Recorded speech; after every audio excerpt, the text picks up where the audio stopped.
Hello, this is a poetry prompt and also a lesson on writing the narrative poem, and I'm going to be using my poem as a demonstration. So basically in my workshop at www.facebook.com/groups/planting poems workshop, we are writing poems on a prompt called the experience prompt. So basically we're choosing a noun and we're using this noun as our muse, and we're using this noun to write an experience poem on. So I'm going to use my poem as an example, as a demonstration, and then I'm going to talk to you about the process that I use to write this poem. Through this, you're going to learn how to write narrative poetry, with very little frustration. So the title of my poem is called My Swing. So I'm using a memory of a swing as my noun. Oh, my love, weren't you my swing? And didn't I love you from one end of you to the other, and exactly how you were created? So wild and wanting, all the attention, all the time. And weren't we together constantly, moving in sync, all the time?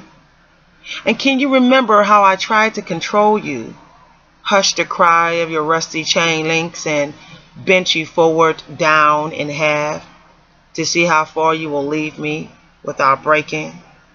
Remember how the silence in the empty park after the first snowfall ice kissed your face, and how the last fall wind brushed the spine of your back and startled you? Oh, swing, I want to wake up inside you again and put my dreams in you again.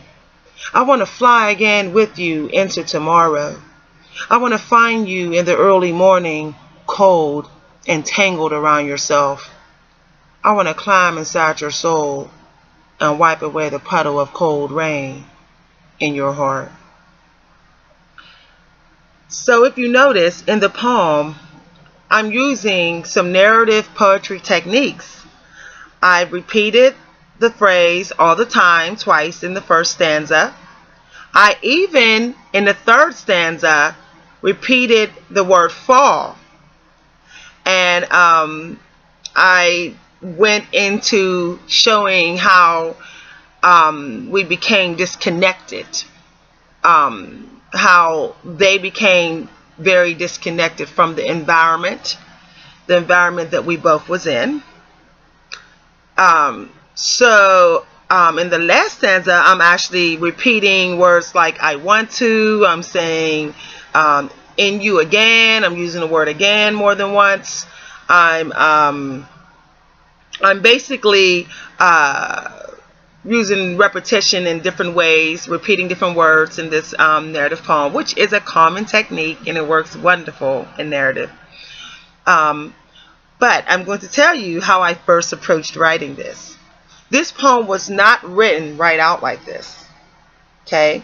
This poem was written with very focus on getting the imagery. So what I did first, I decided to walk myself in my mind through the relationship that I had with the swing. Starting at the very beginning, looking at the relationship with the swing as my relationship with someone else. Basically, I gave the swing a human soul. So, I didn't get the first line, oh my love, weren't you my swing? I didn't get that. What I got first was, didn't I love you how you were created? So that was my approach.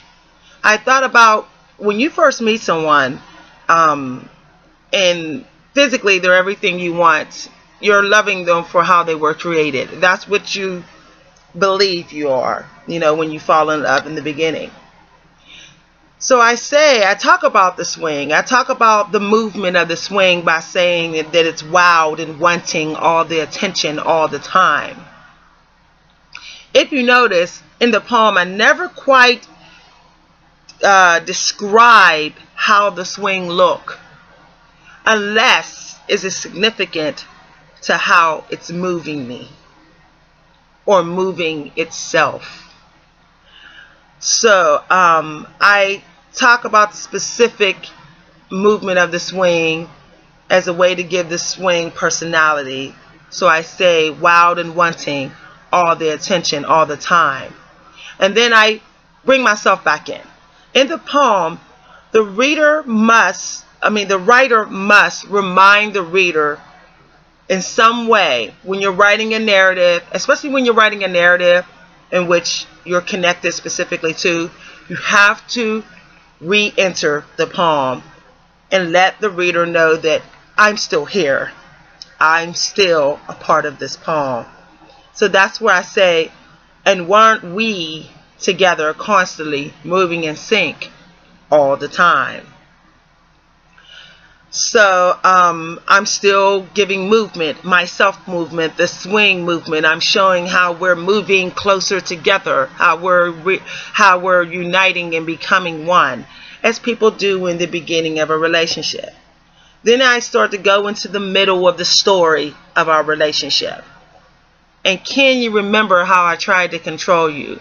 That's where I started to get very attached, as people do when they get deep into the center in the middle of the relationship.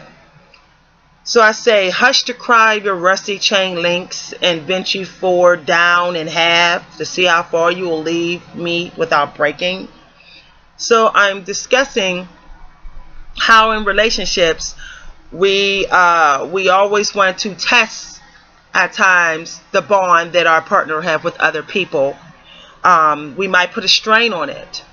That's where I say hush the cry of your rusty chain links. I'm trying to tell the other bonds that my partner, the swing, had to be quiet, that they're with me now. So in the middle of the relationship that we have with things and people, we tend to become clingy and greedy of them. So then I say, and bent you forward down in half. So I'm testing to see how much this swing loves me, whether it's going to leave me, and if it leaves me, is it going to break as it goes? So now we leave from the middle, the story is declining, okay? And this is the point of the relationship declining. Remember how the silence in the empty park after the first snowfall, ice kissed your face. So basically, the connection with the swing and me, the swing in our environment, it started to get boring. Okay, it started to turn the swing cold, and I keep on stressing cold in this poem as I get at the peak of the relationship.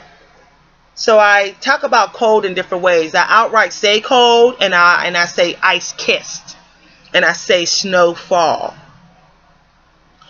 So then I say, and how the last fall wind. Notice I said fall again.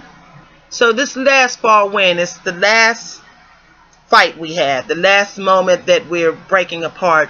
The relationship starts to break. This is the last break in it. How it brushed the spine of your back.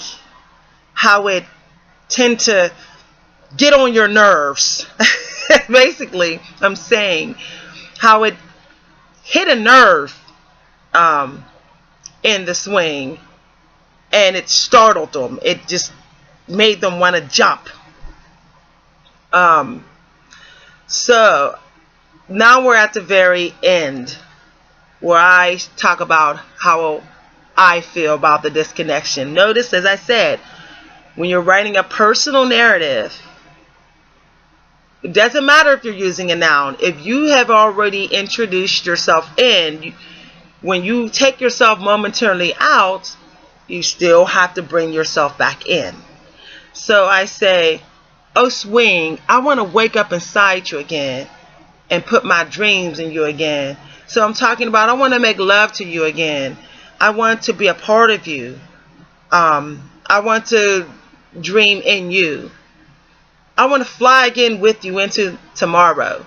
So basically, during this making love, I want to get that feeling again where we feel like we're losing track of time. We're time traveling into the next day. I want to find you in the early morning. So this is after we've made love. And if you're sad and if you're somber in the morning, I want to find you in that sorrow, cold and tangled around yourself. I want to climb inside your soul and wipe away the puddle of cold rain in your heart. So, notice I say away the puddle of cold rain in your heart. Perhaps through the night, something changed in this swing. Maybe the swing started to cry. It got sad. It got lonely.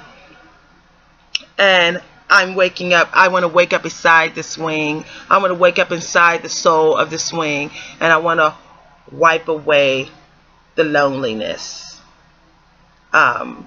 which is the cold rain. So I hope this helps. So write your narrative poem in steps. See it as a relationship. See, if you're writing about a noun and it's not a personal relationship, you have to take on the challenge of telling just their story as if you are the noun. So you can actually become the noun and write your story as a narrative poem. Or you can write a personal narrative and have you be a part of a relationship with the noun. So, I love poetry. Thanks for watching, and I hope this has inspired you to write narrative poetry. I hope I see you at the workshop on Facebook.